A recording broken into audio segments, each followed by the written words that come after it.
तव चकाकिलन स्तुतिरम्बिके सकल शब्दमयी किल ते तनु निखिल मूर्तिषु मे भवदन्वयो मनसि जासु वही प्रसरासु च इति विचिन्त शिवे शमिता शिवे जगति जातमयत्न वशादिदं स्तुतिर्जापर्चन चिन्तन वर्जिता न खलु काचन कालकलास्ति मे अखंड मंडलाकारं व्याप्तं येन चराचरं तत्पदं दर्शितं येन तस्मै श्री गुरुवे नमः। नमस्कार, स्वागत है आपका आचार्यवाणी में। मैं आचार्य विक्रमादित्य आपके साथ हूँ। आज का विषय हमारा है कुंभ राशि वालों के लिए जुलाई के अंत काल में ग्रहों का योग किस प्रकार से परिवर्तन के योग बनाने वाला है। इस दौरान आपकी राशि के दृष्टिकोण से देखा जाए तो कई सारे ग्रह परिवर्तन की तरफ योग बनाने, सबसे बड़ा परिवर्तन तो आपकी राशि के स्वामी में ही है, वो वक्री होने जा रहे हैं। और वक्री जब ग्रह होते हैं तो काफ़ी गुना अधिक ताकतवर बन जाते हैं। अब 7.5 का अंतिम दौर वैसे ही चल रहा है, तो ऐसे में हमें दिखाई देता है आपको कई प्रकार के मौके प्राप्त होने के योग दिखाई देते हैं। लेकिन ध्यान रखना, 7.5 होती है, जल्दबाजी में काम नहीं करना है। जल्दबाजी का काम शैतान का होता है। जल्दबाजी के कामों से बचने का प्रयास करना। आपका साहस और आत्मविश्वास आपको आगे बढ़ाने का कार्य अवश्य करता दिखाई दे रहा है। बस ध्यान वही रखना है जो हमने आपको अभी बताई। क्रोध और जल्दबाजी में कोई कार्य नहीं करें, वही अच्छा है। तभी आपके जीवन में नई उपलब्धि प्राप्त करने का योग इस समय बना सकता है। करियर और व्यवसाय के संबंध में यदि बात करें तो जो लोग नौकरी पेशा है उन्हें कुछ नई जिम्मेदारियां अवश्य मिलती दिखाई दे रही हैं। अधिकारियों को वरिष्ठों का सहयोग प्राप्त होने के योग बन सकते हैं, जिससे रुके हुए कार्य पूर्ण करने में आपको अवश्य कुछ न कुछ सहयोग प्राप्त होने के योग बनते दिखाई दे रहे हैं। लेकिन बृहस्पति अस्त चल रहा है, कहीं ना कहीं दिमाग का बल्ब कई बार बुझता दिखाई देगा। ऐसे में मंगल ग्रह आपको अकेला बहुत 100 के बराबर काम करता है, लेकिन कई बार कुछ नैरो माइंडेड व्यक्तियों के साथ कहीं ना कहीं कुछ झगड़ा होने के योग बन सकते हैं। व्यापार में नए अनुबंध प्राप्त होने के योग बन सकते हैं। जितने बड़े लोगों से मिलोगे उतना ज़्यादा आपके लिए अच्छा रहेगा। छोटे दिमाग के लोगों से नुकसान होने के योग दिखाई देते हैं। धन और आर्थिक स्थिति में आय के नए रास्ते प्राप्त होने के संकेत अवश्य ग्रह दे रहे हैं। किसी पुराने निवेश से या रुके हुए पैसे से कुछ ना कुछ लाभ प्राप्ति के योग बन सकते हैं, इसलिए अपने दिमाग को खुला रखते हुए कार्य करने का प्रयास करें। विशेष तौर पर जुलाई के अंतिम समय में वित्तीय सावधानी अत्यधिक रखने की आवश्यकता है, क्योंकि उसमें शनि महाराज वक्री हो जाएंगे और साथ साथ बृहस्पति अस्त चल ही रहे होंगे। परिवार और प्रेम जीवन के संबंध में यदि बात करें तो परिवार में सुखद वातावरण बनने के योग बनते दिखाई दे रहे हैं। बृहस्पति शनि के वक्री होने के कारण से कुछ थोड़ा सा द्वंद्व अवश्य परेशान कर सकता है। शनि की दृष्टि मंगल पर पड़ रही है, तो कहीं ना कहीं थोड़ा सा जो है छोटी छोटी बातों में क्लेश शुरू हो सकते हैं। प्रेम संबंधों में मधुरता बढ़ेगी, लेकिन अहंकार और गुस्से से बच के काम करने का प्रयास करें। परिवार के किसी बड़े सदस्य की सलाह आपके लिए लाभदायक सिद्ध हो सकती है। स्वास्थ्य के संबंध में यदि बात करें तो एनर्जी अच्छी रहती दिखाई दे रही है, लेकिन अधिक काम करने से थोड़ी थकान परेशान करती दिखाई दे रही है। सिर दर्द, पेट संबंधित रोगों से बच के रहने का प्रयास करें। अननेसेसरी की गैस, एसिडिटी संबंधी समस्याएं परेशान कर सकती है। पर्याप्त मात्रा में जल पिए, थोड़ा योगाभ्यास नित्यपति करें, इस बात का विशेष तौर पर ध्यान रखें। विद्यार्थियों के लिए समय बहुत शुभ दिखाई देता है। बुध का अपने राशि में जाना, वक्र मार्गी हो जाना, उदय हो जाना, ये बहुत ज़्यादा सफलता देने की योग बनाता दिखाई दे रहा है। कई बुद्धिमानी के द्वारा कई प्रकार के कार्यों को करने की क्षमता आपके अंदर प्राप्त हो सकती है। अध्ययन में विशेष तौर पर प्रगति प्राप्त करने के योग भी आपकी राशि में बनती दिखाई दे रही है। नौकरी और करियर के संबंध में बात करें तो नई पदोन्नति प्राप्त करने के योग बन सकते हैं। जिम्मेदारियां नई प्राप्त होने के योग बन सकते हैं। नए प्रोजेक्ट्स भी कुछ ना कुछ मिलने के योग अवश्य बनते दिखाई दे रहे हैं। वरिष्ठ सहयोगियों का यदि सहयोग मिल जाए, थोड़ी विनम्रता आपके अंदर आ जाए और थोड़ी सी आप कोशिश ये करें डिप्लोमेसी के साथ काम कर लें, तो फिर आपके सामर्थ्य का तो पारावार ही नहीं रहेगा। नेतृत्व क्षमता के कारण से आपकी पहचान बढ़ने के योग बनते दिखाई दे रहे हैं। छोटी यात्राओं के योग दिखाई दे रहे हैं। संपर्कों से लाभ होने के योग दिखाई दे रहे हैं। नए दोस्तों से मुलाकात होने के योग बनते दिखाई दे रहे हैं, जो व्यावसायिक दृष्टिकोण से लाभ की तरफ आगे ले जा सकते हैं।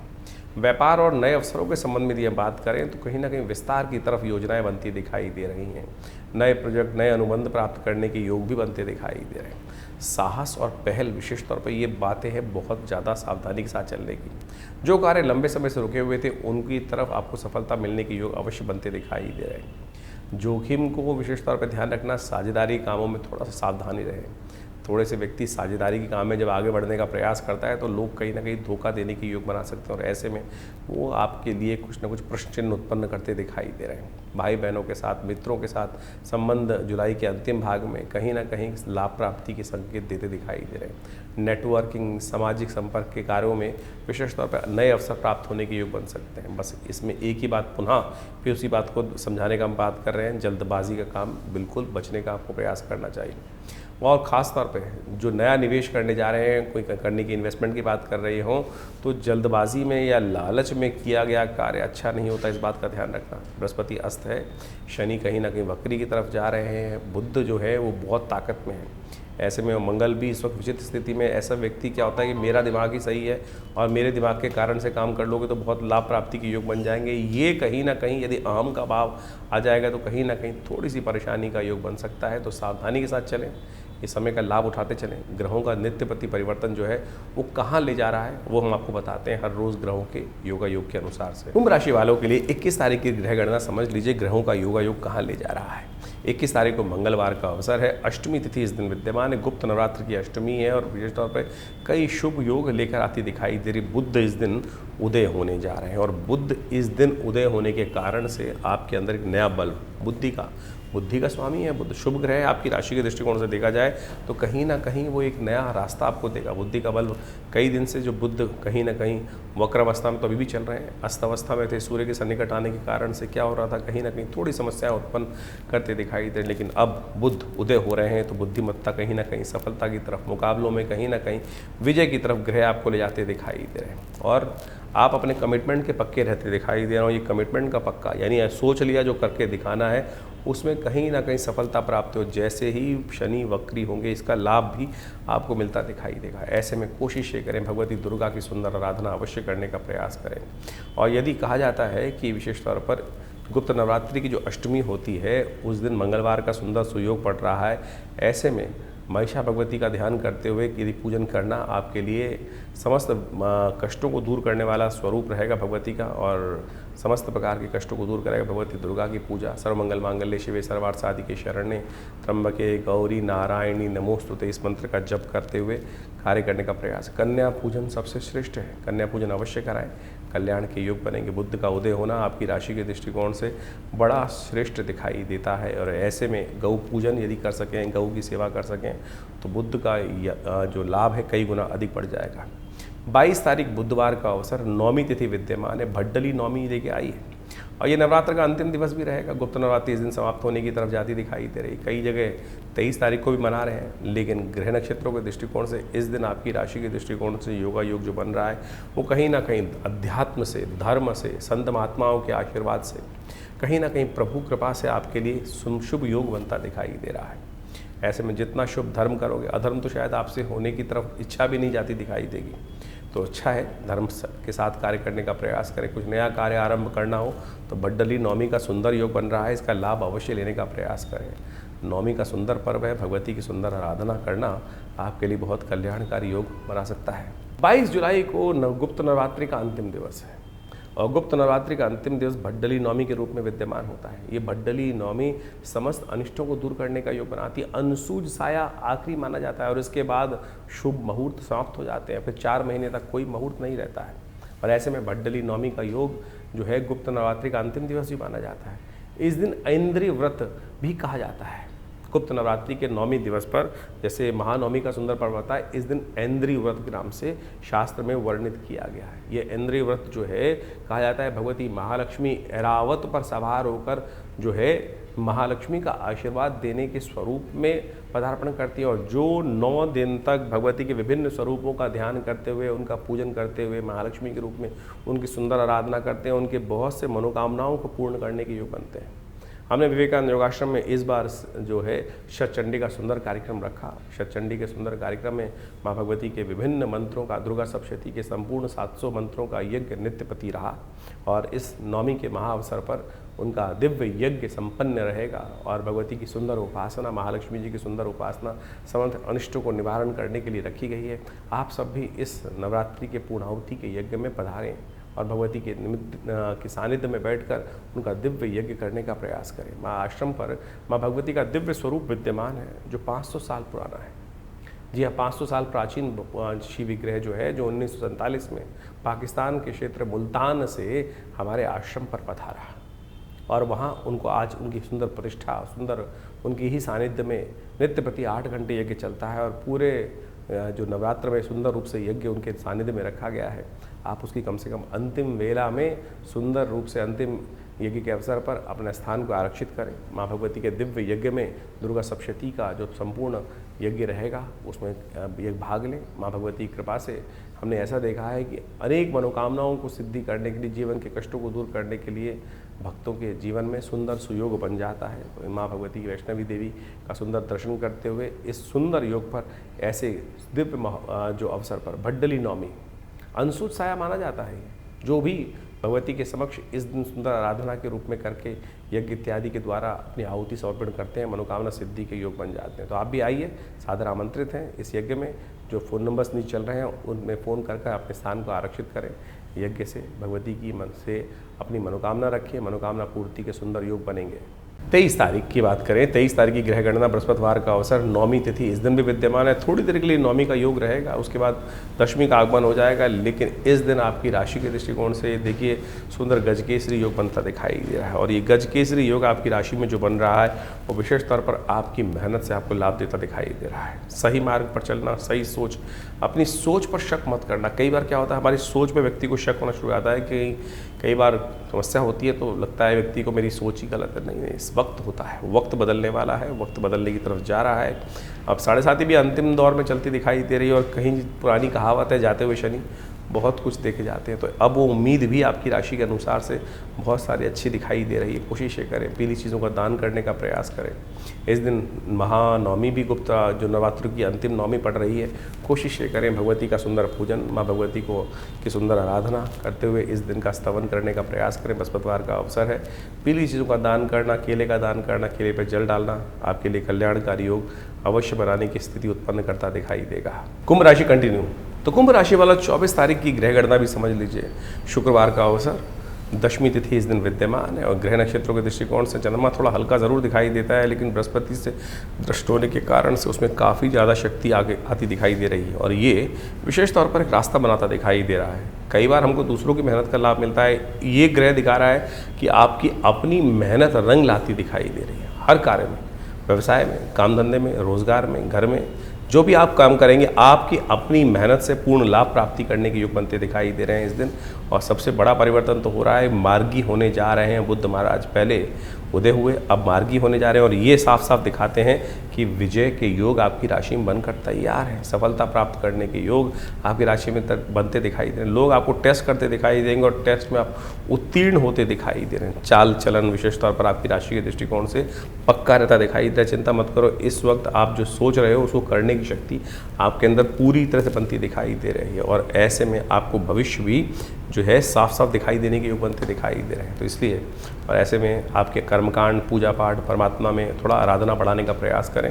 चंद्रमा मैंने कहा आप थोड़ा हल्का है, हल्का इस वक्त जो है बड़ी शीर्ण राशि में चलता दिखाई दे रहा है, जिसके कारण से मन कई बार अंदर से थोड़ा कच्चा होता है। पक्का कीजिए, वही ग्रह आपके अनुकूल चल रहे हैं और उसको पक्का करके आगे बढ़ने का प्रयास करें। थोड़ा सा बृहस्पति को ताकत दे दीजिए। थोड़ा जो विप्रजन हैं, ज्ञानी जन हैं, उनकी थोड़ी सेवा करके आशीर्वाद लेने का प्रयास करो। आशीर्वाद से मेवा अवश्य प्राप्त होने के योग बनते दिखाई दे रहे हैं। बुद्ध का मार्गी होना आपकी राशि के दृष्टिकोण से आने वाले काफ़ी समय तक आपके लिए अच्छा योग बनाता दिखाई दे रहा है। बृहस्पति के अस्त होते हुए भी बुद्ध का उदय हो जाना, बुद्ध की ताकत में आ जाना आपके लिए सबसे शुभ योग बनता दिखाई दे रहा है। बृहस्पति की कमी को ठीक करता दिखाई दे रहा है।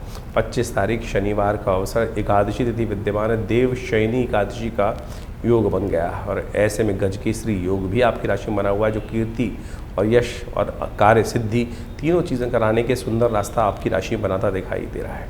तो इसलिए अपनी चाल में मस्त होकर काम करने का प्रयास करें। हाँ, बेकार किसी से बहस में ना फंसे। कई बार क्या होता है, सिद्धांतवादी आपकी बातें जो होती है ना, इन दिनों आपकी राशि में कुछ ऐसा बनता दिखाई दे रहा है कि सिद्धांत से नहीं डिगमगाऊंगे। अरे प्रैक्टिकलिटी के साथ कार्य करने की ज़रूरत है, इस बात का ध्यान रखते हुए कार्य करें। हम उपाय के चक्कर में फंस जाते हैं। बहुत सारे लोग उपाय करने के चक्कर में कुछ और पता नहीं हज़ारों रुपए खर्च कर कर पता नहीं कौन सी स्थिति। अपने विजन को ठीक करने का प्रयास करें। ज्योतिष के दृष्टिकोण से ग्रहों की क्या स्वभाव है, ग्रहों की क्या पावर है, कहाँ आपको आगे बढ़ा रहा है, कहाँ आपको पीछे कर रहा है। इस वक्त आपकी राशि में जो शालीनता है, वो आपके लिए थोड़ी पनौती बनी हुई दिखाई दे रही है। आपका सज्जनता, आपको अननेसेसरी नुकसान पहुंचाने के, हर चीज़ को ठीक से काम करने की इच्छा जो है कि सीधी तरह से उंगली से कार्य करना। सीधी तरह से उंगली कभी घर से निकलती नहीं है, घी निकालती नहीं है, थोड़ा टेढ़ा करने की ज़रूरत पड़ती दिखाई दे रही है। वही सिद्धांत आपकी राशि में विजय के योग हैं, और वो आप यदि एक्सेप्ट कर लें तो कल्याण के योग बनेंगे। देवशयनी एकादशी है, हो सके तो इस दिन विशेष तौर पर भगवान विष्णु का सुंदर पूजन करने का प्रयास करें। शनि की 7.5 चल रही है, उसको प्रसन्न करने के लिए आपको इस दिन भगवान विष्णु का पूजन तिलों के द्वारा अवश्य करने का प्रयास करना चाहिए।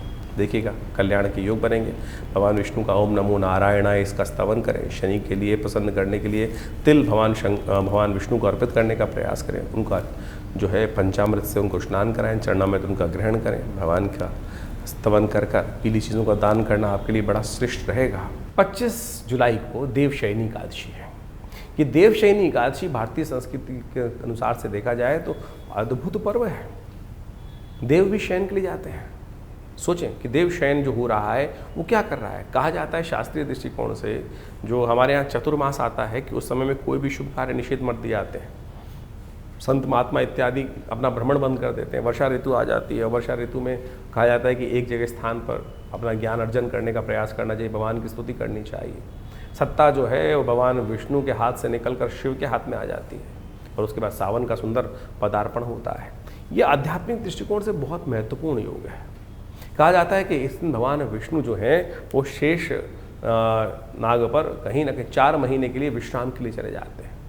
देव शयन हो जाता है। समस्त शुभ कार्य शास्त्र में निषेध कर दिए जाते हैं। विवाह इत्यादि, मुहूर्त इत्यादि, दुकानों के मुहूर्त, घर के मुहूर्त, मूर्ति प्रतिष्ठा, जो भी कहीं ना कहीं नए नए कार्य आरंभ करने हैं, वो सब कहीं ना कहीं गृह आरंभ तक रुक दिए जाते हैं। नींव का पूजन तक रुक दिया जाता है। गृह प्रवेश तक कहीं ना कहीं शास्त्र में निषेध कर दिया जाता है। फिर दिवाली के 11 दिन बाद जब देव उठनी एकादशी आती है, उसके बाद से समस्त शुभ कार्य आरंभ करने के योग बनते हैं। लेकिन कहा जाता है कि ये समय बड़ा एक बार आध्यात्मिक दृष्टिकोण से बड़ा शुभ होता है।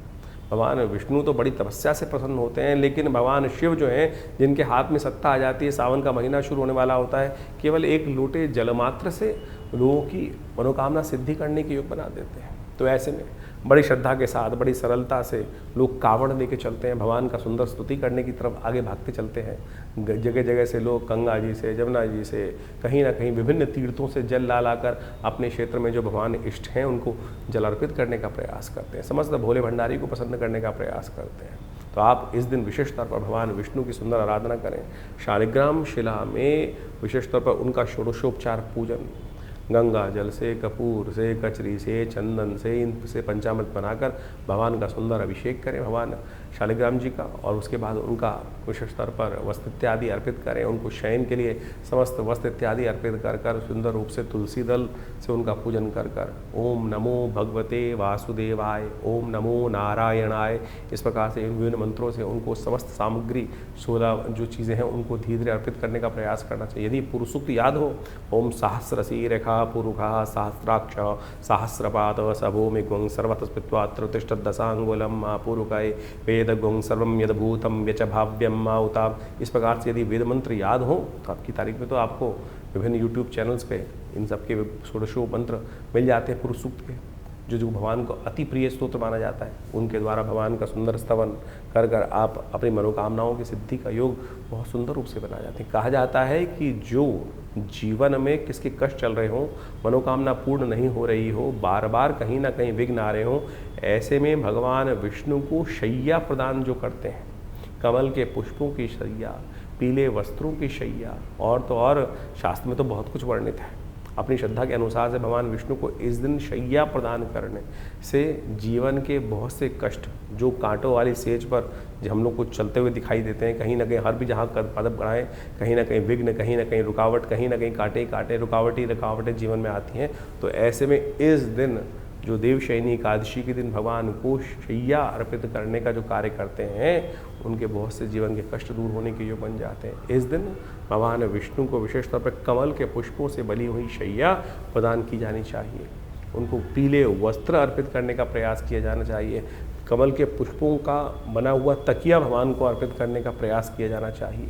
तो इस प्रकार से भगवान का सुंदर पूजन कर कर मनोकामना सिद्धि के सुंदर सुयोग बनने चाहिए। 26 तारीख रविवार का अवसर और ग्रह नक्षत्र के दृष्टिकोण से द्वादशी तिथि विद्यमान है। ग्रह परिवर्तन की तरफ जा रहे हैं और ग्रह परिवर्तन कर कर आपकी राशि के दृष्टिकोण से अच्छा आपकी जो पावर है बढ़ाते दिखाई दे रहे हैं। इस दिन शनि महाराज जो है वो वक्र होने जा रहे हैं 4 महीने के लिए, 4 से भी ज़्यादा 4.5 महीने के लिए करीब करीब वक्री होने की स्थिति में जाएंगे और ये वक्री होकर आपकी राशि के दृष्टिकोण से काफ़ी गुना पावरफुल हो जाएंगे। अब ये पावरफुल हो जाएंगे, ताकत में आ जाएंगे, तो समझ के मान के चलना आपकी राशि के दृष्टिकोण से ताकत तो बढ़ेगी। शनि पर उन्होंने पूरी दृष्टि, मंगल पर पूरी दृष्टि डाल रखी है, तो कई कार्य कहीं ना कहीं ज़्यादा ताकत में आने के कारण से अधूरे छूट सकते हैं। इसलिए जब शक्ति ज़्यादा आ जाए, ग्रह में शक्ति ज़्यादा है, शनि महाराज तो आपकी राशि के दृष्टिकोण से आपके लग्नेश हैं लेकिन 7.5 के दौर में चल रहे हैं, तो कई बार क्या होता है कि ज़्यादा शक्ति जो आती है वो कहीं ना कहीं थोड़ा सा समस्याएं भी उत्पन्न करने की योग देती है। कई कार्यों को अधूरा छोड़ने की स्थिति बन सकती है। कठोर परिश्रम करना पड़ेगा, परिश्रम से भागना मत। थोड़ा सा शनि महाराज ने काफ़ी दिनों से आपके अंतःकरण को अंदर से तोड़ रखा है। इस समय शनि के उपाय कुछ खास तौर पर करने का प्रयास करें तो वो आपके लिए अच्छा रहेगा। इस समय हो सके तो आपकी राशि के दृष्टिकोण भगवान शंकर का पूजन दही से, गाय के बने हुए दूध से, दही से करना आपकी राशि के दृष्टिकोण से बहुत सुंदर आपके लिए कल्याणकारी योग बनाता दिखाई देगा। और तो और हो सके तो थोड़ा सा गाय का दूध पीने का भी प्रयास करो। ये 4 महीने शनि महाराज आपकी राशि के दृष्टिकोण से नहीं तो पेट के विकार उत्पन्न करने की योग बना सकता है। शुद्ध गाय का दूध का सेवन करना, गाय के दूध से बनी चीज़ों का सेवन करना, ये प्रैक्टिकलिटी में आपका इलाज भी है। ध्यान रखना, गाय का दूध आज के मेडिकल पॉइंट ऑफ व्यू से बहुत ज़बरदस्त है, लेकिन ज्योतिष के दृष्टिकोण से ये ग्रह साफ साफ दिखा रहा है कि इस वक्त इस प्रकार की समस्याएं भी उत्पन्न करने के योग ये ग्रह बनाते दिखाई दे सकते हैं। पेट संबंधित रोग, लोअर एब्डोमिनल संबंधी समस्याएं, अननेसेसरी की थोड़ा सा इस जो है कुंभ राशि वालों के लिए बहुत ज़्यादा अथवा शनि के वक्री होने के कारण से थोड़ी सी परेशानी में डालने के योग बना सकती है। तो इस दिन विशेष तौर पर आपको ये उपाय अवश्य करने का प्रयास करना चाहिए। ये आपके लिए कहीं ना कहीं कल्याणकारी योग बनते दिखाई देंगे और ऐसे में आपकी राशि के दृष्टिकोण से ये जो है ग्रहों का योग शनि के वक्री होने के कारण से शनि के मंत्र का जप ओम प्रांग प्रींग प्रोंग से शनिश्चराय नमः, हो सके तो पीपल के पेड़ के पास जाकर एक दिया हर शनिवार के शनिवार अवश्य जलाने का प्रयास करें, तो आपके लिए कहीं ना कहीं शनि का वक्री होना कहीं ना कहीं थोड़ा सा कष्ट को निवृत्ति करने का योग बना सकता है। लेकिन 4.5 महीने ये शनि का योग, वक्री होने का योग, थोड़ा सावधान ज़रूर आपको रहना चाहिए। 26 जुलाई को शनि महाराज वक्र अवस्था में जाने वाले हैं और ये करीब करीब 10 दिसंबर तक वक्री अवस्था में ही चलेंगे। ऐसे में ये 4.5 महीने का जो समय है विशेष तौर पर बहुत महत्व रखता है। हर राशि के दृष्टिकोण से आपको समझ लेना चाहिए कि विशेष तौर पर आपकी राशि के दृष्टिकोण से क्या प्रभाव उत्पन्न कर रहा है। अभी आपने समझा आपकी राशि के दृष्टिकोण से उसका क्या प्रभाव है। जब शनि वक्री हो जाते हैं तो कहा जाता है कई गुना अधिक शक्तिशाली हो जाते हैं। ऐसे में इनके प्रभाव में कई गुना अधिक हो जाता है प्रभाव। और शनि तो महाराज जो हैं वो वैसे ही क्रूर ग्रह माने जाते हैं, पाप ग्रह माने जाते हैं। और जब वो कहीं ना कहीं व्यक्ति दुष्कर्म करता है, गलत कर्म व्यक्ति के द्वारा हो जाता है, तो दंडाधिकारी के रूप में वो बड़े निष्पक्ष होकर अपने प्रभाव को उत्पन्न करने का प्रयास करते हैं। ऐसे में शनि को मनाओ, सदा सुख पाओ, इस बात को अवश्य ध्यान रखने का प्रयास करना चाहिए। इस वक्त बृहस्पति महाराज अस्तवस्था में चल रहे हैं, शनि वक्री हो गए हैं और ऐसे में ग्रहों की जो कुचाल चल रही है उससे आपको समझने का रास्ता, बचने का प्रयास करना चाहिए। विश्व में पुनः एक बार भयावह स्थिति अपनी निर्माण होती दिखाई देगी। युद्ध का वातावरण जो पूरे विश्व में कहीं ना कहीं बना हुआ है, उठापटक का दौर कहीं ना कहीं चलता दिखाई देगा पुनः एक बार। ऐसे में आपकी राशि के दृष्टिकोण से आपको कुछ खास उपाय अवश्य करने का प्रयास करना चाहिए। सबसे पहले तो ये अच्छा योग ये बन रहा है कि इस वक्त जो सावन का महीना आ रहा है, सावन के महीने में भगवान शिव की जितनी उपासना करोगे शनि के लिए उतना प्रसन्न का वातावरण बन सकता है। कहा जाता है कि जब शनि खराब चल रहा हो तो शनि की स्थिति को ठीक करने के लिए भगवान शंकर की कृपा में चले जाओ तो भावी मीट सके त्रिपुरारी। अब आपसे कोई ना कोई अपराध कहीं ना कहीं हम सबसे होता रहता है, कहीं ना कहीं कोई गलत कार्य हो गया तो शनि तो अपना प्रभाव से उसका फल देने के लिए आपको रहेगा। लेकिन जब जीवन में कोई ऐसा प्रभाव हो जाए जिसका रास्ता ना निकल रहा हो तो भगवान शंकर की उपासना। ऐसे में शनि ने जैसे ही वक्री मार्ग पर पदार्पण किया है, सावन का महीना शुरू होने वाला है, ऐसे में भगवान शंकर का तेलाभिषेक तिल के तेल से भगवान का अभिषेक। जो मंत्र कहा गया है वो एक रुद्राष्टध्यायी के अंतर्गत का आया है, शन्नो देवी रविष्ट्रयापो भवन्तु पीतये शन्नो रविष्ट्रवन्तु नः। इस मंत्र का जप करते हुए भगवान शंकर का तेलाभिषेक यदि शनिवार के शनिवार भी आप करते चले जाओ, सत्य मानना कि शनि का कैसे ही नेगेटिव प्रभाव हो, अशुभ प्रभाव हो, वो अपना प्रभाव निष्क्रिय कर देते हैं।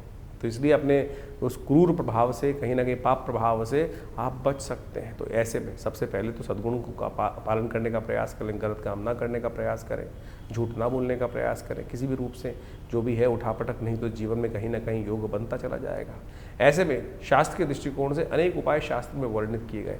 एक दिव्य उपाय है जिसका केवल लोग आज की तारीख में, कलयुग में यही पूछते हैं ना कि छोटा सा कौन सा उपाय है महाराज। तो हम आपको वो मंत्र बताने जा रहे हैं जिसको शनि स्तोत्र कहा जाता है। वो शनि स्तोत्र अद्भुत रूप से भगवान महाराज दशरथ जी के द्वारा, राम जी के पिता दशरथ जी के द्वारा देवासुर संग्राम से पहले रास्ते में जब जा रहे थे देवासुर संग्राम में भाग लेने के लिए, तो रास्ते में शनि के दर्शन होते हैं। तो ऐसे में भगवान महाराज दशरथ भगवान शंकर, भगवान शनिदेव की स्तुति करते हैं।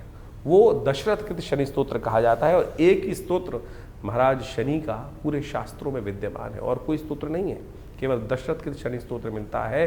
और वो ऐसा अद्भुत है कि एक बार, केवल एक बार यदि व्यक्ति नित्यप्रति पाठ कर ले, श्रवण कर ले, सुन ले, तब भी शनि प्रसन्न हो जाते हैं। शनि अपना दुष्प्रभाव कभी नहीं दिखाते। तो वो इस प्रकार से हम आपके समक्ष हाथ बंद करके बैठे भगवान का सुंदर स्तवन करें।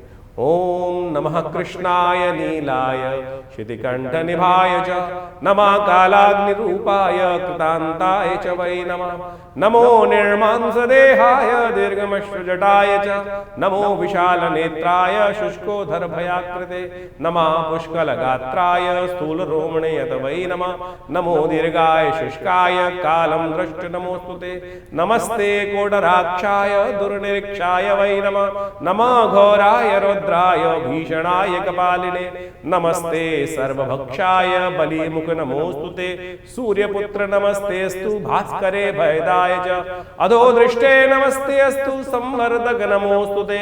नमो मंदगते तुभ्यं हृस्तंशाय नमोस्तुते, तपसा दग्धदेहाय नित्यं योगरताय च, नमो नित्यं क्षुधार्ताय अतृप्ताय च वै नमः।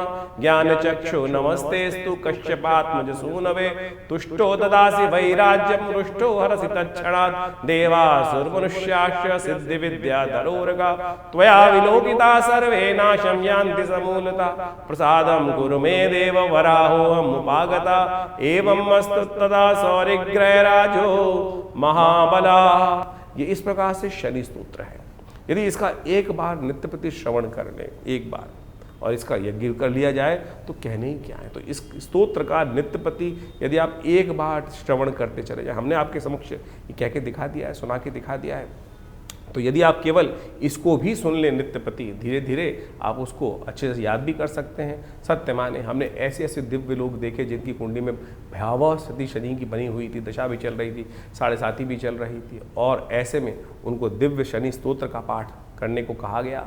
और जब देखा कि वो कब शनि आया, कब शनि चला गया, उसका कोई प्रभाव, एक नया पैसा खर्च नहीं। लोग हज़ारों रुपए खर्च करके बहुत सारे अनुष्ठान, बहुत सारी चीज़ें, पता नहीं कौन कौन से नग पहनाने की बात करते हैं। ये शनि का दिव्य स्तोत्र ऐसा है कि जिसका आप नित्य प्रति पाठ कर लें, सत्य माने आपके जीवन से कष्ट दूर हो जाएंगे। इसके अलावा विशेष तौर पर हनुमान चालीसा अपने आप में एक साबर मंत्र है। हनुमान जी को तो विशेष तौर पर शनि का जी के द्वारा दिया गया आशीर्वाद है। जब रावण के दासत्व से शनि को भगवान हनुमान जी ने मुक्त कराया, तब आशीर्वाद दिया शनि ने, कहा कि जो आपके भक्त होंगे महाराज उनको कभी मैं कष्ट नहीं दूंगा। तो यदि आप हर शनिवार को इन 4.5 महीनों में हनुमान जी को चूल्हा चढ़ा दें, हनुमान जी को देसी घी का सिंदूर मिलाकर चूल्हा चढ़ा दें और साथ में हनुमान चालीसा का एक पाठ कर लें, तब भी आपके जीवन में शनि महाराज का नेगेटिव प्रभाव नहीं होगा। बहुत सीधे साधे उपाय हैं। हींग लगे न फिटकरी, रंग चोखा हो, और आप पता नहीं कहाँ कहाँ भ्रमित होकर लाइनों में लगकर पता नहीं क्या क्या स्थिति में करते चले जाते हैं। तो आप इसको अपनाने का प्रयास करें। और यदि स्वास्थ्य खराब चल रहा हो, क्योंकि शनि जब वक्री होते हैं तो कहीं ना कहीं एक्सीडेंट का योग भी बना देते हैं, और ऐसे में कहीं ना कहीं शरीर में आदि व्याधि, कहीं ना कहीं कुछ समस्याएं उत्पन्न करने के योग बनाते हैं। तो ऐसे में आपको जब शनि वक्री चल रहे हों तो हर करीब करीब महीने में एक बार अपने वजन के बराबर सतनाजे का दान, 7 अन्न का दान अवश्य करने का प्रयास करना चाहिए। उसमें काली उड़द जरूर होना चाहिए। कोशिश ये करें 7 अन्न ले लें, चावल, गेहूँ, कहीं ना कहीं इन सब में काला उड़द 7 अन्न मिलाकर एक साबुत काला उड़द ज़रूर डालने का प्रयास करें। और फिर किन्हीं गरीब आदमियों को अवश्य, जो ज़रूरतमंद व्यक्ति हों उनको अवश्य दान करने का प्रयास करें। ये आपके लिए अद्भुत रूप से कार्य करेगा, समस्त कष्टों को दूर करने का योग बनाएगा।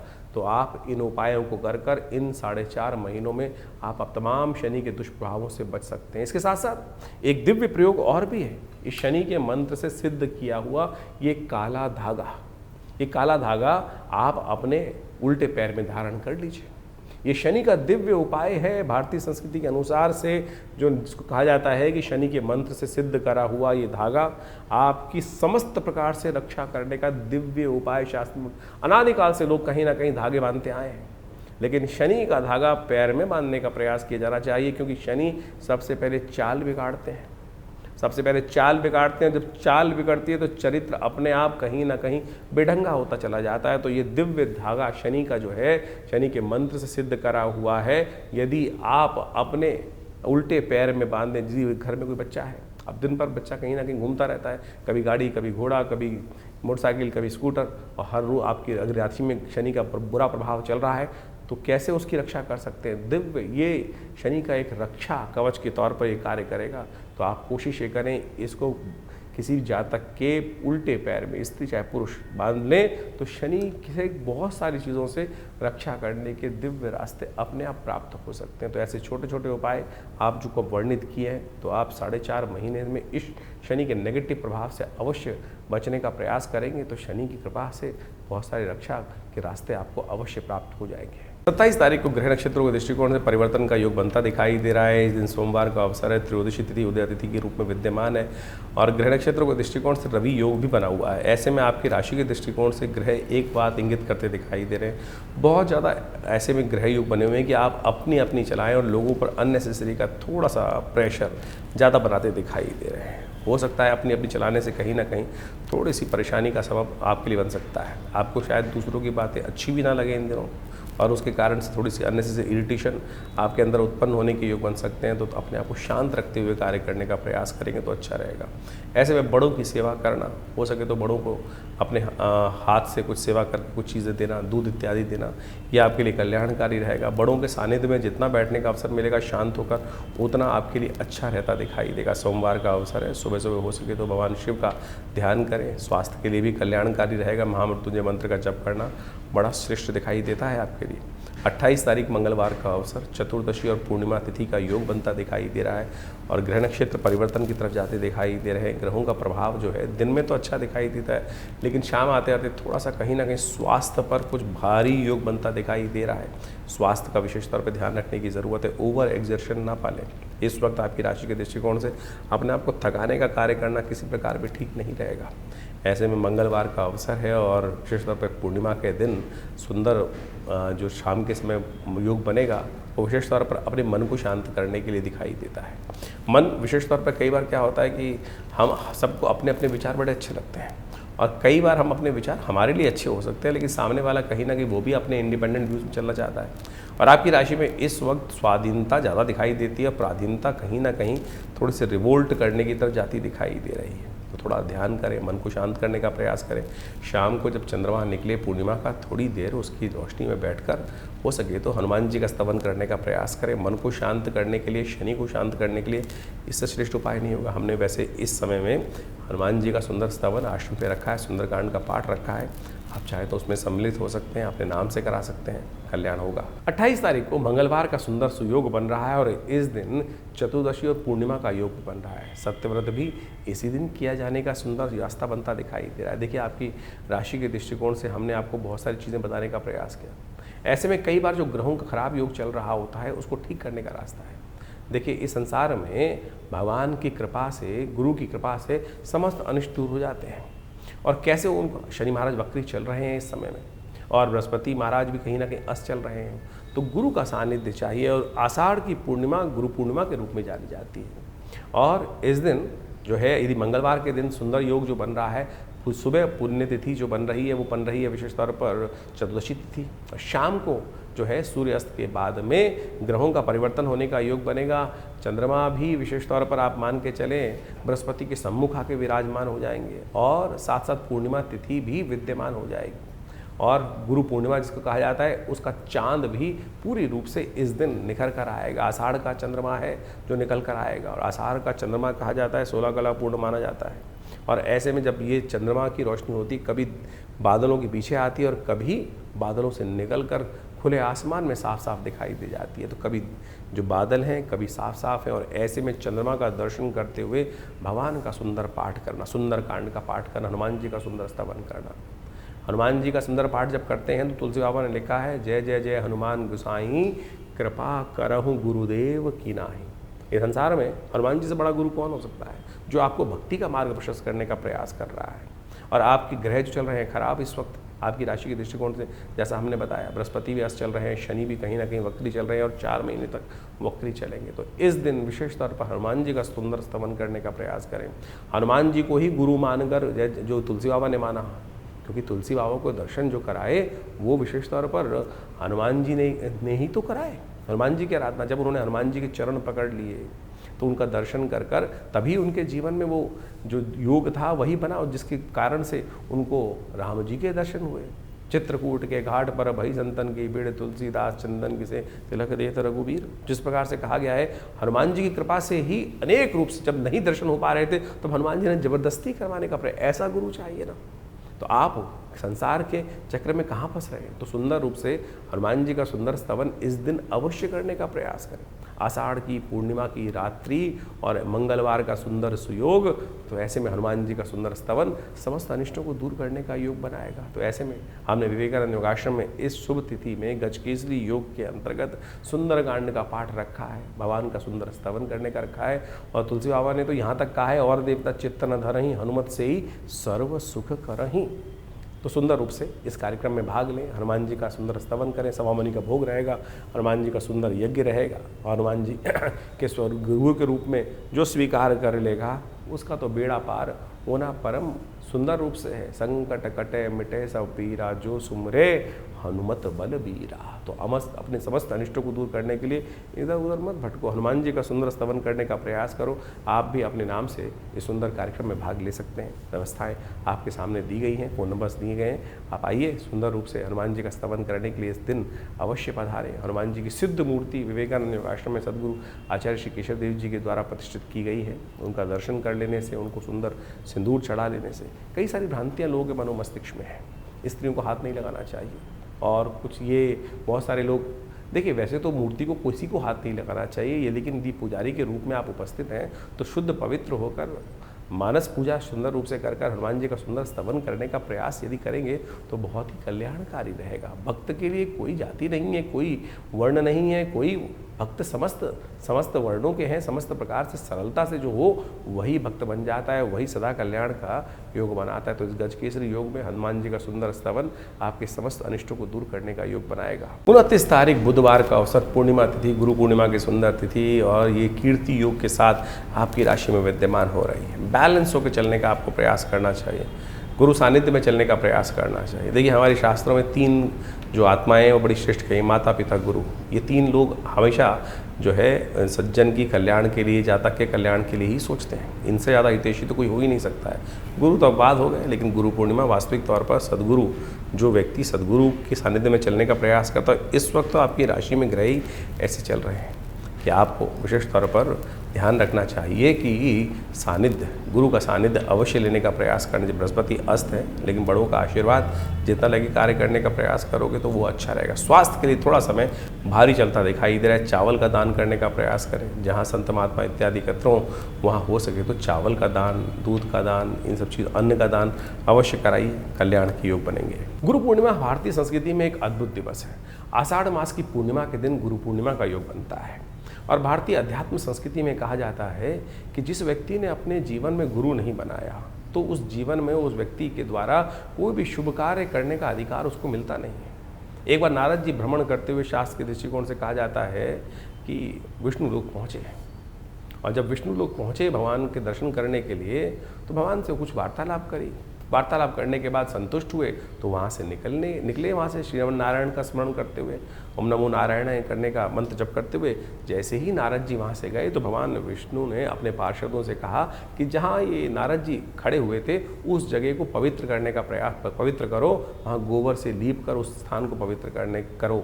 ये स्थान अपवित्र हो गया। बाई चांस देवयोग से नारद जी देव ऋषि थे, वापस आ गए भ्रमण करते हुए। कुछ और मन में शंका हुई और देखा तो जहाँ वो खड़े थे उसको पवित्र किया जा रहा है भगवान की आज्ञा से। तो उन्होंने भगवान के समक्ष बड़ा विचित्र प्रश्न किया, क्या प्रभु मैं अपवित्र हूँ जो आपने मेरे जहाँ स्थान पर खड़ा था?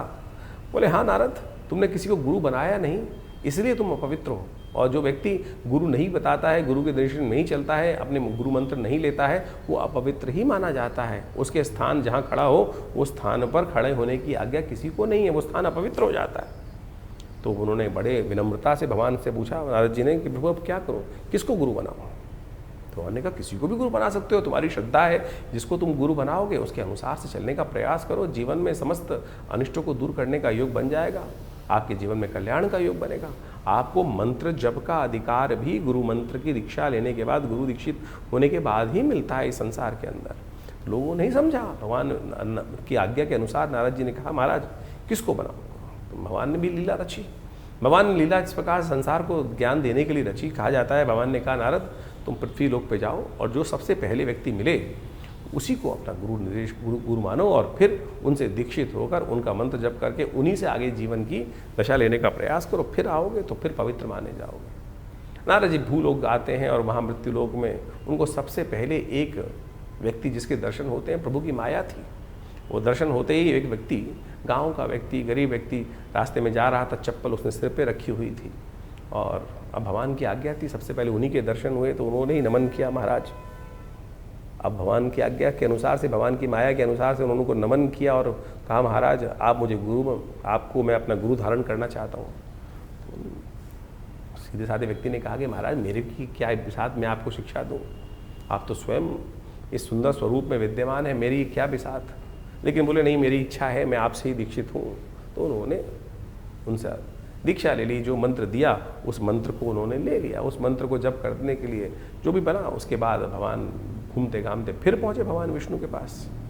भगवान विष्णु से उन्होंने कहा कि प्रभु आपकी आज्ञा के अनुसार से मैं मंत्र दीक्षित ले आया। बोले नारद जी किससे दीक्षा लिया आपने? तो महाराज वहाँ पर एक व्यक्ति मूर्ख रूप में था और गंवार था, अनपढ़ था और सिर पे चप्पल रख के जा रहा था। बड़ा विमूढ़ लग रहा था, कहीं ठीक नहीं लग रहा था, लेकिन आपकी आज्ञा थे मैंने उनसे दीक्षा ले ली। भगवान ने कहा नारद तुमने बड़ा अपराध किया। गुरु का इस प्रकार से अपमान करना, कहा जाता है घोर नरकादि लोगों को पूरी 84 लाख योनि तुम्हें भोगनी पड़ेंगी और उन सब की त्रास है तुमको भोगनी पड़ेगी। अब तुमने इतना प्रभाव, इतना निष्क्रिय कार्य जो है, ऐसा कार्य किया है कि जो विशेष तौर पर तुमको अपराध बोध भी नहीं है इसका। नारद जी ने क्षमा मांगी कि प्रभु क्या करूं अब? बोले तो हम गुरु के सानिध्य में ही जाओ और वो जो बताएं उस कार्य को करने का प्रयास करो, तब जाकर इस जो 84 की योनि का जो चक्र है उससे निकल सकते हो। नहीं तो तुमको 84 लाख योनि भोगनी पड़ेंगी, उसमें जीवन निर्वाह करना पड़ेगा। फिर उस काल को भोग के बाद ही तुम हमारे दर्शन के लिए आ सकते हो। अब नारद जी को पटक दिया गया। वापस उस जगह पर लाकर नारद जी देव इच्छा से, प्रभु की इच्छा से फिर दोबारा गुरु के सानिध्य में पहुँचते हैं और उनके समक्ष बैठकर अपने समस्त भाव को उपस्थित करते हैं। तो उस व्यक्ति ने सुना नारद जी को और कहा नारद चिंता क्यों करते हो? क्यों चिंता है तुमको? इसका कारण, इस कष्ट का निवारण बहुत आसान है। नारद जी को नहीं समझ में आया था, लेकिन उस दिव्य आत्मा ने कहा नारद जी कोई चिंता मत करो, ये पहाड़ सामने दिखाई दे रहा है, इस पहाड़ पर तुम 84 लाख योनियों के जो है समस्त चित्रकला निर्वाहो और ऊपर से लौटते हुए नीचे आकर लौट आओ। नीचे आकर नारद जी को बड़ा आश्चर्य हुआ कि इस व्यक्ति ने मुझे इतना ज्ञान बताया और कहा कि पूरा ऊपर से लेकर उन 84 लाख योनियों के नाम लिखकर समस्त व्यवस्था बनाई और फिर लौटते लाटते ऊपर से लेटते हुए नीचे आते हुए उन सब में भोगते हुए, उनको कहा जाता है कि वो समस्त 84 लाख योनि भोगने के बाद पुनः पहुँचे और वो जो श्राप था, जो अपराध किया था, उससे निवृत्त हुए। तो जो कहा गया ना, गुरु गोविंद दोनों खड़े काके लागू पाऊँ, बलिहारी गुरु आपनो जिसने गोविंद दियो मिलाए। ये शास्त्र में कथा इसलिए वर्णित की गई है कि आप सदमार्ग पर उस सरलता से प्राप्त कर सकते हैं गुरु के सानिध्य में। तो आप कोशिश ये करें अपने जीवन में गुरु मार्ग मंत्र का अवश्य जप करने का प्रयास करें। भगवान से मिलने का मार्ग भी गुरु निर्देशित कर सकते हैं। तो आप बड़े बड़े चमत्कार हैं गुरु मंत्र के, शास्त्र में जो वर्णित हैं उनको हमें जीवन में देखने का प्रयास करना चाहिए।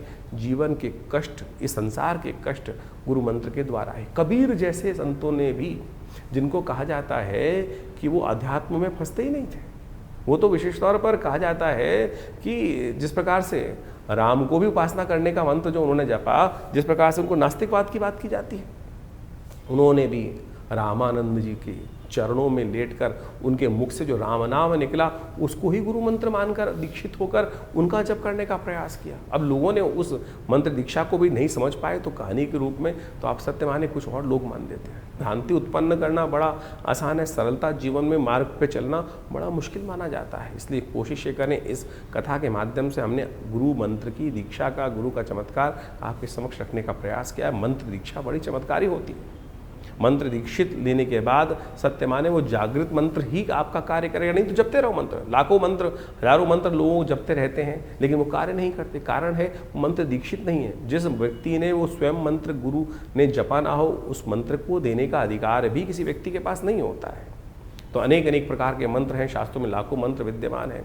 आपके लिए कौन सा योग्य है, कौन सा मार्ग आपके लिए चलना श्रेष्ठ है, किस मार्ग पर चलकर आपको सफलता मिलेगी, किस मार्ग पर चलना आपके लिए भारी हो सकता है, वो आपकी योग्यता के अनुसार गुरु ही बता सकते हैं।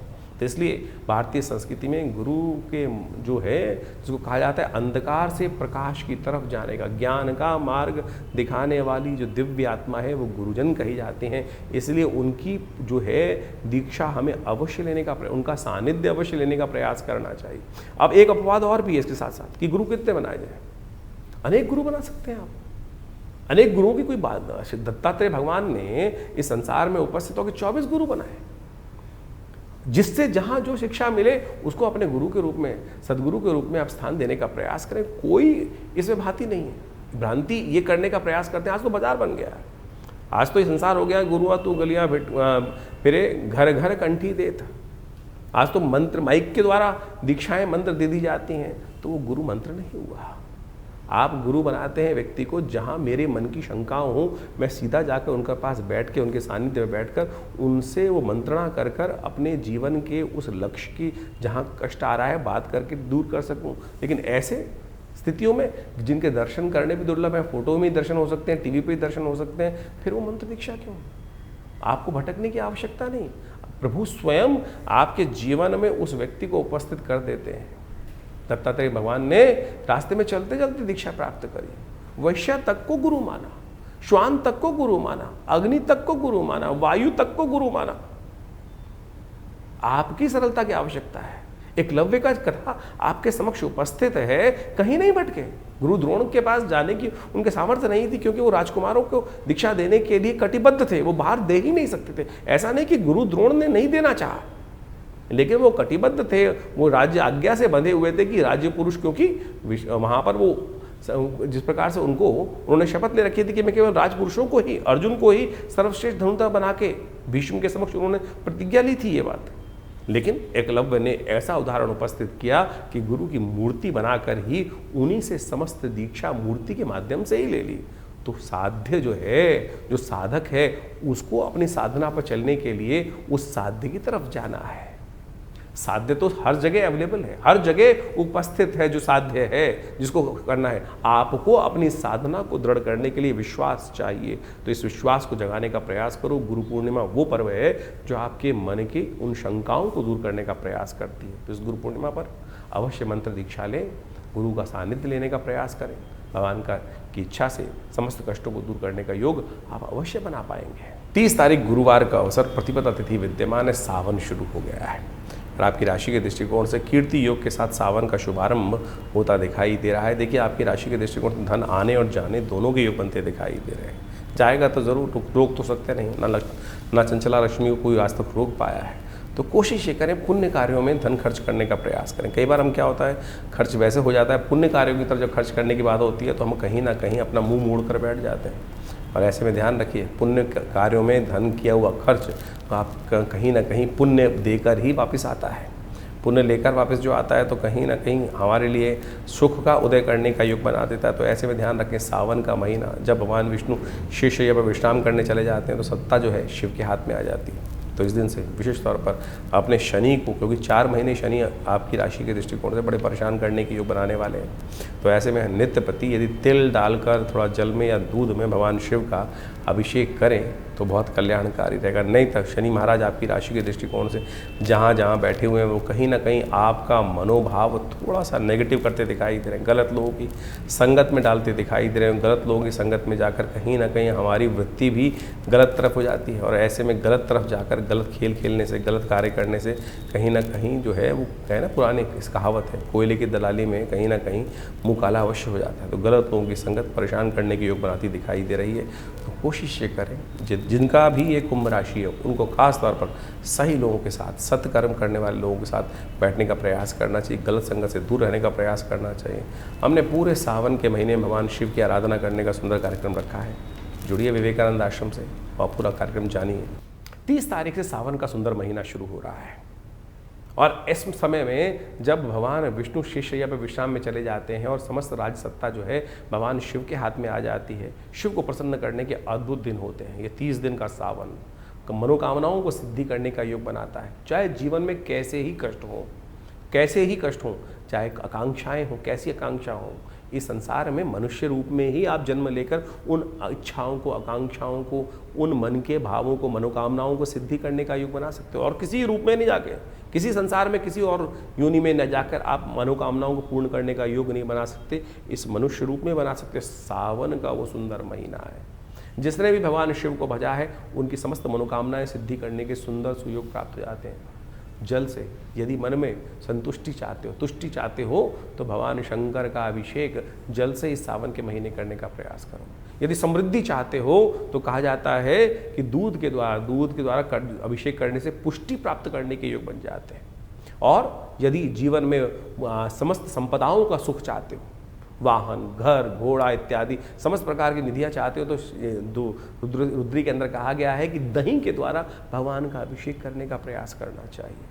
यदि ग्रहों का अशुभ प्रभाव चल रहा हो तो कहा जाता है कि भगवान का अभिषेक भस्म के द्वारा करने का, भस्माभिषेक जो होता है ना, उसके द्वारा करने का हमें प्रयास करना चाहिए। उससे जीवन के सत्य के प्रति हमारी आकर्षण शक्ति बनती है, सही रूप से मंत्र की सिद्धि प्राप्त करने का योग बन जाता है।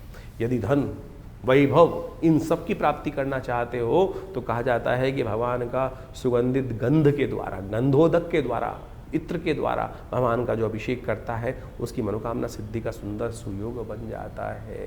कहा है सुगंधिम पुष्टिवर्धनम, सुगंधि युक्त जल से, सुगंधित तेल से यदि भगवान का अभिषेक करने का प्रयास करोगे तो इस प्रकार की मनोकामना सिद्धि का सुंदर योग बन जाता है। यदि आपके शत्रु बाधाएं आपको बहुत परेशान कर रही हैं तो तेल के द्वारा भगवान का सुंदर अभिषेक इस सावन के महीने में हमें करने का प्रयास करना चाहिए। ये मनोकामना सिद्धि को पूर्ण करने के लिए अद्भुत योग बनाकर आपकी राशि में इस प्रकार से हजारों औषधियाँ हैं। शहद के द्वारा, पुष्पों के द्वारा, मट्ठे के द्वारा, इच्छू रस के द्वारा, गन्ने के रस के द्वारा, दूध के द्वारा, और तो और अनार के रस के द्वारा, विभिन्न विभिन्न औषधियों के द्वारा अनेक मनोकामनाओं की सिद्धि के लिए समय समय पर लोग यज्ञ इत्यादि रुद्राभिषेकात्मक यज्ञ करने का सुंदर प्रयास करते हैं, जीवन के समस्त कष्टों को दूर करने के लिए। यदि स्वास्थ्य संबंधी समस्या चल रही हो तो कहा जाता है कि दूध के द्वारा भगवान शंकर के महामृत्युंजय मंत्र का जप करते हुए इस सावन के महीने में यदि अनुष्ठान किया जाए तो भगवान की कृपा से कैसी ही दिव्य कोई परेशानी हो जो कहीं ना कहीं ठीक ना हो रही हो, उसके भी ठीक होने के रास्ते प्राप्त हो जाते हैं। तो हमने विवेकानंद योगाश्रम में इन पूरे 30 दिनों में, सावन के पूरे 30 दिनों के लिए नित्य प्रति शाम को रुद्राभिषेक रखा है। सामूहिक तौर पर समस्त भक्तगण एकत्र होकर भगवान शंकर का रुद्र अष्टाध्यायी के द्वारा नित्य प्रति भगवान का अभिषेक विवेकानंद योगाश्रम में हम हमारे द्वारा स्वयं समस्त भक्तों के साथ मिलकर किया जाएगा। भगवान का बड़ा दिव्य, बड़ा विशाल भगवान शंकर का शिवलिंग है और उनका पूजन हम बड़ी श्रद्धा के साथ समस्त लोग मिलकर करते हैं। आप भी स्वयं इस कार्यक्रम में भाग लेने के लिए नित्य प्रति आश्रम पर पधार सकते हैं। ये सावन का सुंदर सुयोग आया है और इस समय ग्रहों की स्थिति बड़ी विचित्र चल रही है। एक जीवन में क्षणभंगुर है जीवन, कभी भी कहीं ना कहीं एक छोटी सी त्रुटि से पता नहीं कहाँ से कहाँ जीवन की दिशा मुड़ जाती है। भगवान की कृपा से, भगवान के सानिध्य में रहकर हमको क्षण क्षण को जीवन को जीने का प्रयास करना चाहिए। दिल्ली में विवेकानंद योगाश्रम में भगवान के मनोकामना सिद्धि मंदिर में भगवती के सानिध्य में बहुत दिव्य भगवान का शिवलिंग पर नित्यपति भगवान का रुद्राभिषेक रहेगा। शाम को रोज 6 बजे के आसपास ये रुद्राभिषेक आरंभ होता है। आप भी आइए, यज्ञ में भाग लें, भगवान का रुद्राभिषेक भी करें और भगवान की कृपा से इस पूरे सावन में छोटे से कर्म से भगवान को रुद्राभिषेकात्मक यज्ञ कर भगवान को प्रसन्न करने का सुंदर सुयोग अपने जीवन में प्राप्त करें। 31 तारीख शुक्रवार का अवसर, द्वितीया तिथि विद्यमान है और इस दिन ग्रहों का परिवर्तन सुबह सुबह जो हो रहा है, आपकी राशि में ही चंद्रमा प्रवेश करते दिखाई दे, नई शक्ति के साथ ग्रहों का परिवर्तन का योग बनता दिखाई दे रहा है। जो 2 दिन पहले थोड़ा सा कहीं ना कहीं मोटिव डाउन था, थोड़ा सा कहीं ना कहीं अननेसेसरी कुलकुलपन में चल रहा था, थोड़ा से कहीं ना कहीं जो थी परेशानी कहीं ना कहीं मनोमस्तिष्क को दुख दे रही थी, वो बिल्कुल परिवर्तन कर अब ग्रहों का योग आपके लिए पॉजिटिव होता दिखाई दे रहा है। इस पॉजिटिविटी का लाभ लाएं। बहुत लोग श्रद्धा के साथ अपने समय का सदुपयोग करते हुए कावड़ यात्रा करते हैं और इस दिन कावड़ का पहला मुहूर्त बन रहा है, तो कावड़ उठाकर भगवान शिव की प्रार्थना में, देखिए हम इस संसार में आए किस लिए थे? आए थे हरि भजन को ओटन लगे कपास। हम वास्तविक अर्थ भूल जाते हैं। लोग तो सुधर जाता है, लोग लाख सुधारने का प्रयास करो, कहीं ना कहीं रोज बहुत सारे रास्ते अपना लेते हैं, लेकिन परलोक को सुधारने के लिए भी साल में कम से कम कुछ दिन तो देने चाहिए। तो ये शिव का महीना जो है, सावन का महीना जो है, कुछ दिन शिव की आराधना में लगाने का प्रयास करें। भगवान जो है समस्त दोष हरेंगे और समस्त भाग्य को सुंदर बनाने में हमारे दुष्कर्मों को काट कर शुभ कर्म करने का योग बना सकते हैं। इसलिए थोड़ा समय भगवान शिव की आराधना में इस समय का अवश्य देने का प्रयास करें। तो जुलाई के अंतिम में आपने ग्रहों का प्रभाव समझा, आपकी राशि के अनुसार से कितना महत्वपूर्ण परिवर्तन, चाहे वो शनि का परिवर्तन हो रहा हो, चाहे बुध का पहले उदय होना और फिर मार्गी हो जाना, बहुत महत्वपूर्ण प्रभाव इनका आपको आने जीवन में प्रभाव देखने को मिल सकता है। ऐसे में बृहस्पति अस्त अवस्था में चल रहे हैं, शनि एक बार पुनः वर्ष के अनुसार से वक्री हो गए और ये 4 महीने से ज़्यादा वक्री रहेंगे। ऐसे में पुनः एक बार स्थिति विश्व में कहीं ना कहीं कोलाहल वाली उत्पन्न करने के योग, ये शनि का वक्री होना और साथ साथ ऐसे में इनका विभिन्न ग्रहों के साथ योगा योग जो बन रहा है वो प्रभाव उत्पन्न करता दिखाई दे रहा है। समय समय के अनुसार से हमको ज्योतिष का लाभ अवश्य लेने का प्रयास करना चाहिए। ऐसे में विशेष तौर पर ग्रहों के योगा योग के अनुसार से उनका जो महत्वपूर्ण परिवर्तन मिलता है, शास्त्र में वर्णित ऋषियों मुनियों के अनुभव के आधार पर जो उनके निदान चिकित्सा विज्ञान के अनुसार से बताए गए हैं, ग्रहों के मंत्र के माध्यम से बताए गए, वो हम आपके समक्ष समय समय पर उपस्थित करते रहते हैं। सत्य मानिए, व्यक्ति के हाथ में कर्म करना ही है, उसका फल तो परमात्मा के हाथ में ही है, कर्म के अनुसार से फल बनता है, लेकिन फिर भी परमात्मा की कृपा से जो बड़े से बड़े भयावह योग कुंडली में बन रहे होते हैं, वो कब किस प्रकार से क्षण में गायब हो जाते हैं पता नहीं चलता। इस बात को हमें अच्छे समझना चाहिए। गोचर का प्रभाव तो आपने अच्छे समझा, लेकिन आपकी जन्मपत्री पे किस प्रकार से उन ग्रहों के परिवर्तन का प्रभाव पड़ रहा है, दशाओं का, अंतरदशाओं का।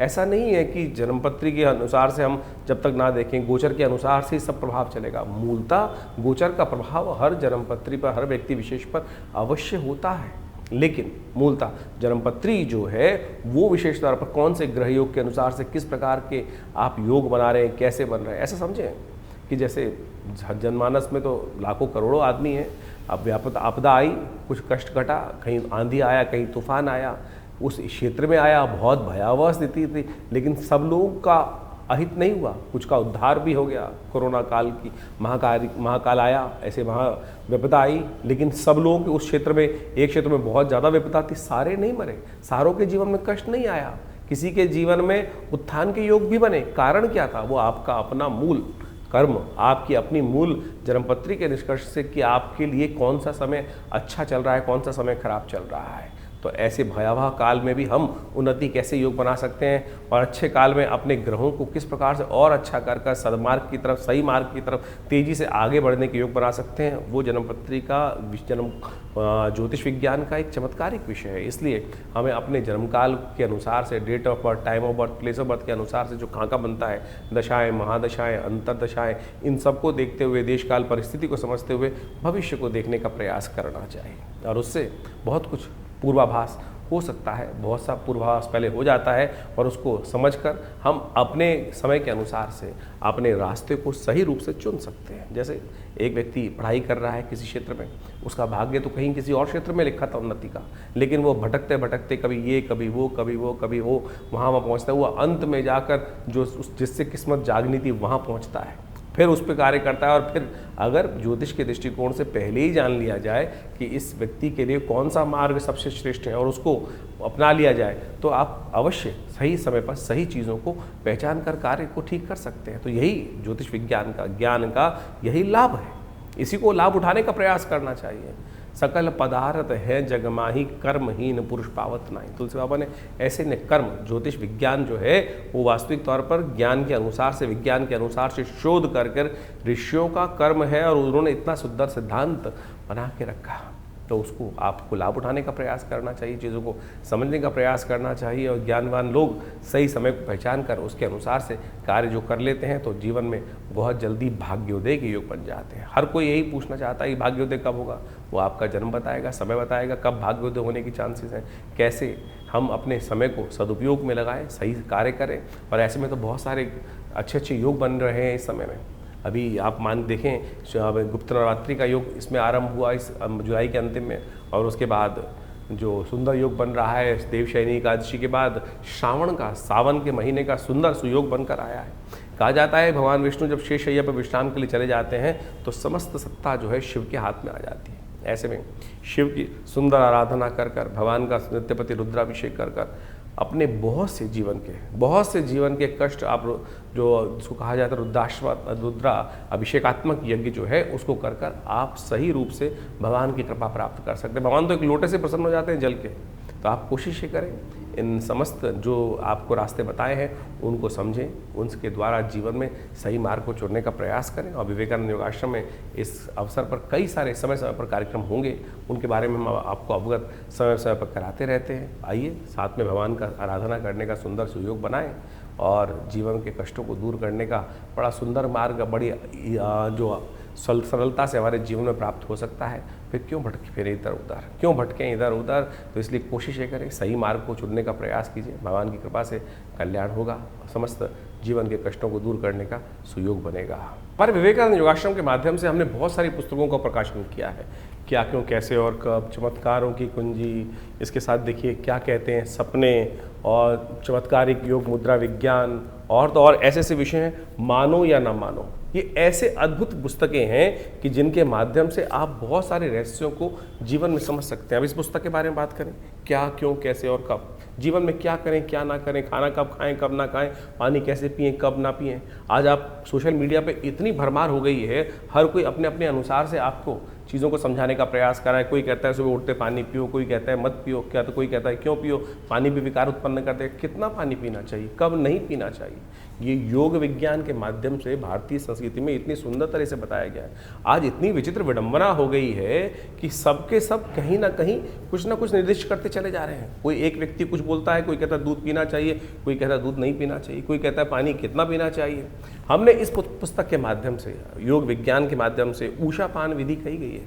100 अंजुलि पानी पीने के लिए शास्त्र में विधान कहा गया, पानी किस प्रकार से पीना चाहिए और कैसे पिएं, कब ना पिएं, कौन से महीने में क्या खाएं क्या ना खाएं। यहाँ तक भारतीय संस्कृति, अभी वर्षा ऋतु चल रही है, वर्षा ऋतु के अनुसार से शास्त्र में कहा जाता है कि भैया सावन हर्रे भादो तिक्त, सावन में हरी सब्जी नहीं खानी चाहिए, हरी जो पत्ते वाली सब्जी है उसको खाने से परहेज करना चाहिए। और उसको आज से नहीं, अनादिकाल से भारतीय संस्कृति में इन सब सिद्धांतों को बता दिया गया था। और तो और यज्ञ विज्ञान कैसे आपके जीवन में लाभ दे सकता है, और बहुत सारी और समस्या, नज़र लग जाए कैसे उसको दूर करें, इस सब संबंध में इन पुस्तकों में हमने अद्भुत रूप से इन समस्त ज्ञानों को देने का प्रयास किया है, इन सब बातों को चर्चा करने का प्रयास किया है। तो आप इनके विषय को यदि ये समझेंगे तो इतने सुंदर तरीके से मुख कैसे धोएं, पानी कितना पिएं, स्नान कब करना चाहिए, स्नान कैसे करना चाहिए। भारतीय संस्कृति में स्नान के बारे में सबसे पहले स्नान करना है, पानी डाल के आ गए, ये तो स्नान नहीं हुआ ना। स्नान किस प्रकार से किया जाए, कैसे आपके बहुत सारे घमौरिया इत्यादि बहुत सारी और समस्या, स्किन की डिजीज आती है, यदि सही रूप से स्नान कर लिया जाए तो कहा जाता है कि बहुत सारी स्किन की समस्याएं उस स्नान से ठीक हो सकती हैं। इसके अलावा भगवान का चरणामृत हम लेते हैं, उस चरणामृत का क्या फ़ायदा है, किस प्रकार से भगवान का पूजन करने के बाद मंदिर में घंटा बजाते हैं, शंख बजाते हैं, ऐसे विषय हमने इन पुस्तकों के माध्यम से सद्गुरु आचार्य श्री केशव देव जी के सानिध्य में बैठकर जो रिसर्च हो सकती थी, ऐसी करीब 50 पुस्तकें आश्रम के द्वारा लिखी गई हैं। मानो या न मानो, स्वप्न विज्ञान की एक ऐसी चीज़ है कि स्वप्न विज्ञान, सपनों में क्या दिखाई दिया, हम सबको सपने आते हैं। और हम कई बार भयग्रस्त हो जाते हैं कि सपना देखा, ये कुछ अशुभ होने वाला है, शुभ होने वाला है। कौन सा सपना क्या प्रभाव उत्पन्न करता है, अ से लेकर पूरा अंतिम वर्णावली के साथ कौन कौन से शब्द के अनुसार से कौन सी चीज़ आपने देखी है। सड़क देखी है, सपने में सांप देखा है, कहीं धन देखा है, हवा देखी है, आंधी देखी है, प्रेत देखी है, पित्रात्मा देखे हैं, उन सब का क्या प्रभाव है? क्या वो आपके लिए को भयग्रस्त कर रहे हैं? कब कौन सा स्वप्न प्रभाव देगा, कितने दिन में प्रभाव देगा, कौन सा निदान अशुभ स्वप्न को दूर करने के लिए करना चाहिए, वो सब हमने इस पुस्तक के माध्यम से आप सबके समक्ष रखा है। तो आप इन पुस्तकों को पढ़ें और देखिएगा सही रूप से आपके जीवन में जो अज्ञान की जो एक समय चल रहा है अंधकार का, अज्ञान का, उसको ठीक करने का रास्ता आपको केवल इस पुस्तक के माध्यम से ही मिल जाएगा। तो ऐसी ऐसी बहुत सारी पुस्तकें हैं। एक ये पुस्तक है चमत्कारिक मुद्रा विज्ञान, ये हमारा अपना विषय है। पूरे विश्व में हमने इस विषय को पहुंचाया कि मुद्राओं के द्वारा कैसे विभिन्न रोग ठीक कर सकते हैं। कान के दर्द से लेकर हृदय रोग जैसी परेशानियों को ठीक करने के लिए ये मुद्राएं चमत्कार अपना प्रभाव दिखाती हैं। विवेकानंद हॉस्पिटल इस संबंध में बहुत अद्भुत कार्य कर रहा है। दिल्ली में 100 बेड का हॉस्पिटल संस्थान के द्वारा बनाया गया है, जो भारत सरकार के पैनल पर भी है, दिल्ली गवर्नमेंट के पैनल पर भी है। और हर रोज़ करीब करीब 100 और 200 लोग यहाँ पर आकर अपना इलाज करवाते हैं प्राकृतिक चिकित्सा के माध्यम से, बिना किसी औषधि के, इन मुद्राओं के द्वारा, ध्यान योग के द्वारा। तो आप इस आश्रम पर जुड़ें और इन समस्त जो है, हमारी वेबसाइट भी आप जा सकते हैं vivekanandnaturecure.com, www.vivekanandnaturecure.com। और ये जो प्राकृतिक चिकित्सा का हॉस्पिटल है, योग विज्ञान का हॉस्पिटल है, आयुर्वेद का हॉस्पिटल है, तो यहाँ पर जमुनापार में आप इसमें आके अपनी चिकित्सा सुविधाएं भी ले सकते हैं। और तो आश्रम में यज्ञ तो नित्य प्रति चलते ही हैं, और उस यज्ञ के माध्यम से विभिन्न प्रयोग जो किए जाते हैं, चाहे कैसी ही समस्या है, उन सब को ठीक करने के लिए भगवान की कृपा से विभिन्न मार्ग खुल सकते हैं। आप सत्य माने, बहुत सारे अजीब अजीब केस आते हैं, किसी का स्वास्थ्य ठीक नहीं हो रहा है, तो हमने देखा महामृत्युंजय मंत्र का जो एक यज्ञ है, उसका दिव्य मंत्र का जप करते हुए सही रूप से जो उचित ब्राह्मणों के द्वारा, जो विद्वान ब्राह्मणों के द्वारा सही मंत्र का उच्चारण करते हुए यदि कार्य किए जाए, तो वो अद्भुत रूप से मंत्र चमत्कारिक कार्य करते हैं। जीवन में कई ऐसी घटनाएं, शत्रु परेशान कर रहे हैं, बाधा पहुंचाए जा रहे हैं, ठीक नहीं कर रहे हैं, तब उनके लिए देवी के विभिन्न स्वरूपों का ध्यान, विभिन्न मंत्रों का प्रयोग, कैसे उन बाधाओं को दूर करके आपके जीवन में विजय का शंखनाद उत्पन्न किया जा सकता है, वो बिल्कुल अद्भुत रूप से मंत्र कार्य करते हैं। लोग मान नहीं रहे हैं, जो बदमाश हैं, दुष्ट हैं, वो कहीं ना कहीं अपनी उस छवि को छोड़ ही नहीं रहे हैं और आपके जीवन में उनको आघात पहुंचाए जा रहे हैं। उनके रहते हुए आप अपने जीवन में विजय नहीं प्राप्त कर सकते, आपको उनके साथ उनकी दुष्टता को समाप्त करने का कार्य ही करना पड़ेगा। तो ऐसे मंत्र विज्ञान के माध्यम से आप अपने जीवन को, कष्ट को दूर करने के लिए, अब बंधन का योग किसी कुंडली में आ गया, बंधन का योग साफ साफ दिखाई दे रहा है, कहीं ना कहीं ग्रह परस्पर ऐसे योग बना रहे हैं कि बंधन का योग, जेल जाने का योग है, कहीं ना कहीं आपके समय खराब है आपका। तो ऐसे में दुर्गा की नामावली का एक अद्भुत चमत्कारिक प्रयोग है, जिसका यदि प्रयोग किया जाए, भगवती के नामावली का यज्ञ जो है शास्त्र में वर्णित है, समस्त भयों को जीवन से दूर करने का योग बना देता है। कहीं कोई नेगेटिव प्रयोग, किसी ने दुरात्माओं का प्रयोग किसी व्यक्ति के खिलाफ कर दिया, बहुत सारे लोग आते हैं इस बाधाओं से मन से ग्रसित होते हैं। तो ऐसे में कहा जाता है भगवान बटुक भैरव जी का यज्ञ जो है, उन मंत्रों से हमने विभिन्न रूप से विभिन्न आदमियों पर करके देखा, कैसी छाया, कैसा नेगेटिव प्रभाव, कैसी दुरात्मा की शक्ति, उन सब को ठीक करने के लिए ये जो मंत्रों के प्रयोग है, भैरव जी का मंत्र का प्रयोग है, ओम ह्रीं बटुकाय आपद उद्धारणाय कुरकुर बटुकाय ह्रीं स्वाहा, अद्भुत रूप से चमत्कारिक कार्य करता है। उन कष्टों को दूर करने का योग अद्भुत रूप से बना देता है। ग्रह बाधाओं का समस्याएं हैं, ग्रह बाधा ऐसी हैं कि एक के बाद एक, कोई शनि खराब है, कोई मंगल खराब है, तो उनका जप किया जाए ना, सही रूप से उच्चारण करते हुए, यज्ञ करते हुए, उनका दशांश यज्ञ करके, दशांश उनका मार्जन इत्यादि समस्त पद्धति को अपनाते हुए जो कार्य किए जाते हैं, वो पूर्ण रूप से, सही रूप से सफलता की तरफ व्यक्ति की मंशा के अनुसार से कार्य करने का सुंदर कार्य करते हैं। मंत्र विज्ञान कपोल कल्पित नहीं है, सत्य है, लेकिन विधि के अनुसार से, शास्त्र के अनुसार से हमें करने का प्रयास किया जाना चाहिए, तब जाकर समस्त मनोरथों को सिद्ध करने का। दिखावा नहीं है। आज पूरे जो सोशल मीडिया के अंदर हम देखें, दिखावा किया जा रहा है, इतनी जबरदस्ती पद्धति को बनाया जा रहा है, कहाँ कहाँ किस किस प्रकार से दिखावा करके बहुत सारी चीज़ें, लेकिन जो मूल मंत्र जप है वो नहीं हो रहा है। मूल मंत्र जप नहीं हो रहा है। यज्ञ के नाम पर अभी इतने ज़बरदस्त खतरनाक वीडियोस, मैं कहूँगा खतरनाक इसलिए बोल रहा हूँ कि विधि निषेध है ही नहीं उसमें। आहूत मंत्र में, यज्ञ में आहुति देने के लिए मुद्राएं हैं, इस मृगी मुद्रा के द्वारा शांतिक पौष्टिक कर्मों में आहुति देने का है। और बड़े बड़े महंत महात्मा इत्यादि बैठे हुए जो तसलों से, प्लेटों से आहुति यज्ञ में डलवा रहे हैं। क्या करवा रहे हैं? अनिष्ट करवा रहे हैं। कब आहुति डलनी चाहिए? मंत्र में स्वांते आहुति समर्पय, स्वाहा के अंत में आहुति डलनी चाहिए। कोई विधि किसी का पालन नहीं किया जा रहा है, केवल पंप एंड शो और दिखा दिखो के ड्रामेबाजी कर कर जो यज्ञ विज्ञान के नाम पे, अध्यात्म के नाम पर आज दुराग्रह पूरे विश्व में चल रहा है, ये भयावह है। आप स्वयं करिए, हमारे साथ रविवार को यज्ञ में बैठिए। कोई दक्षिणा नहीं ली जाती, कोई पैसा नहीं लिया जाता। जो लोग कुछ बैठना चाहते हैं रविवार को यज्ञ में आकर आश्रम पर यज्ञ में बैठ सकते हैं। तो इन समस्त विधियों का आशा करते हैं आप पालन करेंगे, समझेंगे, चीज़ों को सही रूप से करेंगे। तो आप जुड़िए विवेकानंद योगाश्रम से, आपका कल्याण होगा। धन्यवाद।